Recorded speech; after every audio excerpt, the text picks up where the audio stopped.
Здравейте на всички трейдери. Датата е 17 февруари 2026 година.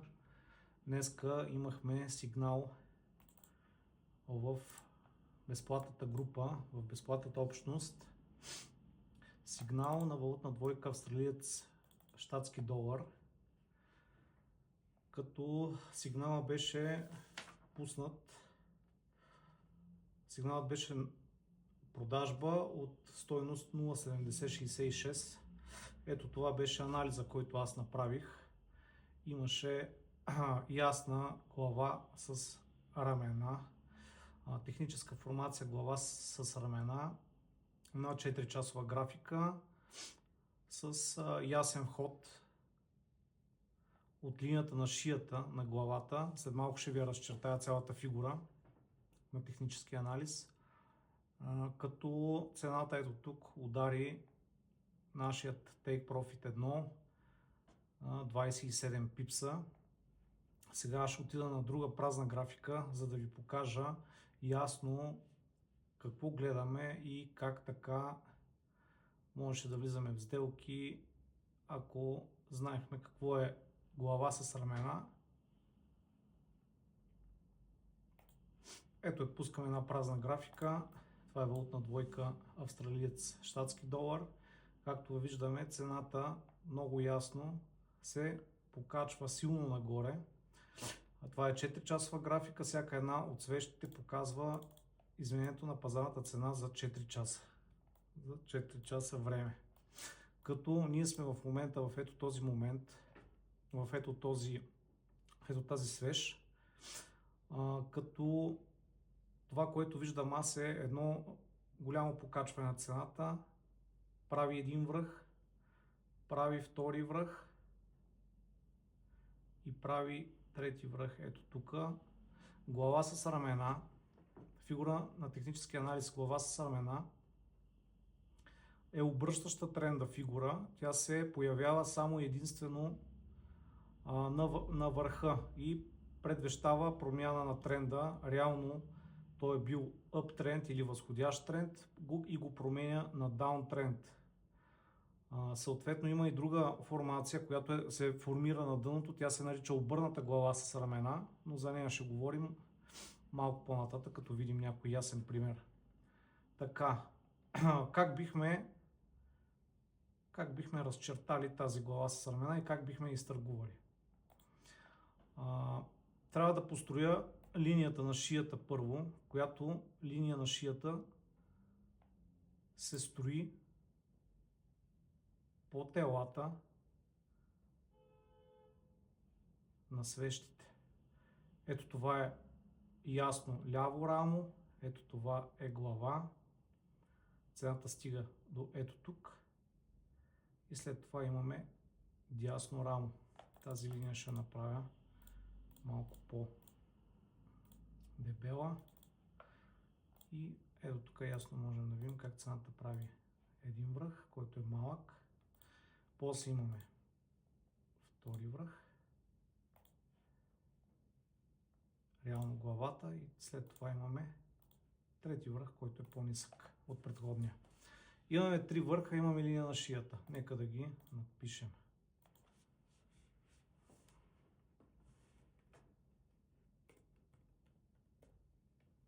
Така, само да се взема този лаптоп.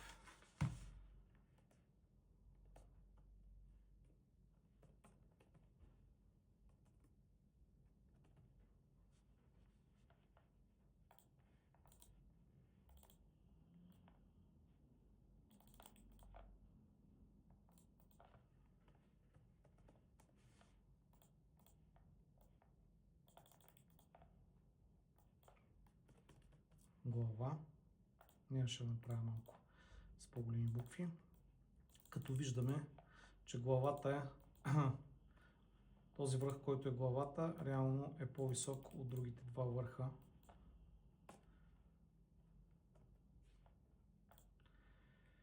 А това тук е линията на шията или линията на сапорт. Тя е важна по няколко причини. Една от причините е, че оказва много силен съпорт на цената и реално не й позволява много да слиза надолу. Но когато линията на шията е пробита, ясно пробита, то можем да очакваме падение на цената вече надолу Сега ще ви покажа в какъв канал. Понеже по правилата на технически анализ можем да говорим за обръщане на тренда от uptrend към downtrend или към нисходящ тренд, ако имаме един връх, ето виждате ясно един връх, една точка, втори връх и реално ако под най-ниските нива, айде ще хвана опашките на тези свещи, ако цената пробие, затвори, съответно тук не е затворила, но е била на път да затвори, точно на линията е, по-надолу можем да говорим за обръщане на тренда или за сформиране на нисходящ тренд. Нисходящ тренд се чертае винаги по линията на резистанс или по така наречената линия на съпротива. Се чертае винаги първа, винаги по тела на свещите. И реално очакваме цената да продължи да пада в ето този канал. Ще ги напиша.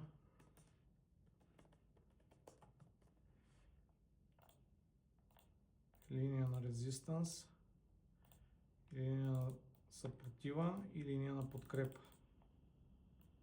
Съпорт. Така.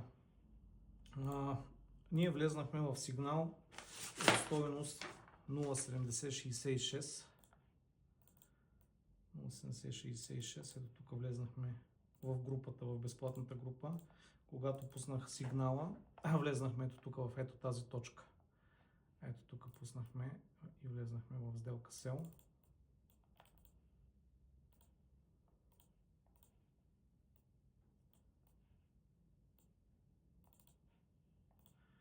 Като 0,7066 ще го направя в черно. Като първият ни take profit беше поставен на цена 0,7039. Тоест, ето тук, по време на ето тази свеж, цената ни удари take profit 1 и спечелихме 27 пипса. Всички, които участваха в този сигнал, спечелиха 27 пипса от валутна двойка австралиец щатски долар. Стоп лоса ни е на 0,7126. Тези, които не са затворили все още сигнала и са все още в сделка, можем да очакваме цената да направи следното движение надолу. При техническа формация или фигура на технически анализ глава с рамена, след пробив на линията на шията се очаква падение на цената от ето това разстояние, което е измерено от линията на шията до най-високата точка по тела на свещите, което е нанесено след пробива ето тук. И реално ето тук трябва да ни е реалният take profit, който можем да гоним по главата с рамената. Това, което мога да кажа аз е, че можем да направим една застраховка.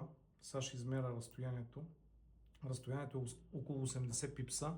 Аз предлагам на всички вас да се застраховаме 10% и да не слагаме take profit на 80 пипса, ами на 10% от 80 е 8, а ще го сложим на 10 пипса малко по-нагоре, значи цената е 0,6971, ще стане 0,6981. 8,1. Ето тук можем да поставим нашия следващ take profit. Това, което можем да очакваме е цената да падне надолу да стигне до линията на резистанс и пак да се отблъсне, за да удари този take profit тук, който реално можем да го обозначим като take profit 2. Този take profit 1 вече е взет, при него спечелихме и реално тези, които не са затворили всички позиции, които са имали, могат да чакат take profit 2. Аз ви предлагам, когато влизате да търгувате моите сигнали, да си определите един обем, при който при достигане на цената на take profit 1 да затворите половината от обема. След като затворите на печалба половината от обема, да преместите стопа на 0 на точката на влизане или на entry point или на плюс 1 пипс. Тоест, ако цената удари take profit 1, да затворите половината от позицията и другата половина да ви остане отворена, но ако цената върне, както се оказва сега в случая днес, че цената удари take profit 1 и после върна, да затворите втората позиция на плюс 1 пипс.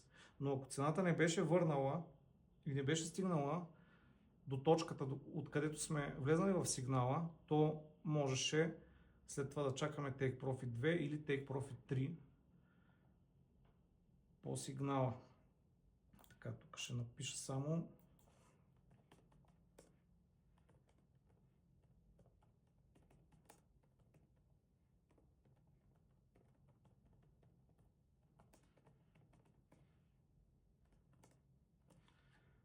потенциален таргет минус 10% от